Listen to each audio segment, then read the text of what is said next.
Pero mas prayo ang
kalungsod na dapli sa lanaw sa Galilea, sa kayutaan sa Zabulon o sa Neftali. Sa ingon natuman ang gisulti ni Propeta Isaías, yuta sa Zabulon o yuta sa Neftali. Agianan padulong sa dagat, tapos sa Jordan, Galilea sa mga dili Hudiyo o mga itim. Ang mga tao na nagpuyo sa kangit, nakakita dakong kahayan, kanila na nagpuyo sa pangit na yuta sa kamatayon. Budan na ang kahayan. Sukat niyan ko, si Jesus nagwali na nag-ingon, pinudumi ang inyong, pinursuli ang inyong mga sala, kay hakim na maghari ang Diyos. Ang Evangelyo sa Ginoo. Yan doon ni aking Pasko. Malipayan kita na nagtila naman pa si Ginoo ang si Kristo na matawag ang yung natin kahaya, the light of the world. Kung niyan ko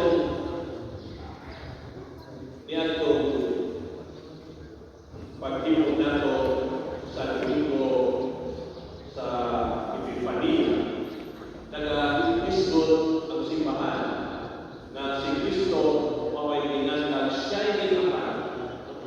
Siya maway na siya'y ginapan na Epifania. Siya maway naghayag ang danan kung naman pa nagkahulugan ini sa iyang manifestation, iyang ipadaya ang iyang pagkaluluwas na loob. Kung isaulog-usap nato ang pagdunyag sa Ginoo na maoy iganda nato o sugod sa iyang ministry, ang iyang buhat sa kalibutan. Karon sa iyang pagsugod sa nagpili siya iyang mga tinulungan aron maoy makang niya sa iyang mga ibuhaton. Gitawag kita na magbudawa ni mga kahayan aron aton ipadana to reflect na dito sa kalinit sa ubang kinabuhi. Ingatan puno kita labi na sa kanilang panahon ng mga apostoles na talay carriers, nagdala di carry life to others, pinaagi sa pagdalagan kanila o pagtatag kanila sa pagtulungan, pagtawag kanila.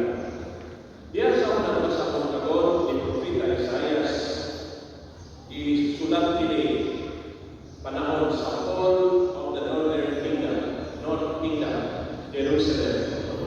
O na yung North Kingdom, kung nahagpang kini, kung nahagpang ang mga Hudiyo, ang Southern Kingdom, labi na sa Judah, na sila na pagsunod na humagpa sa taga-Syria.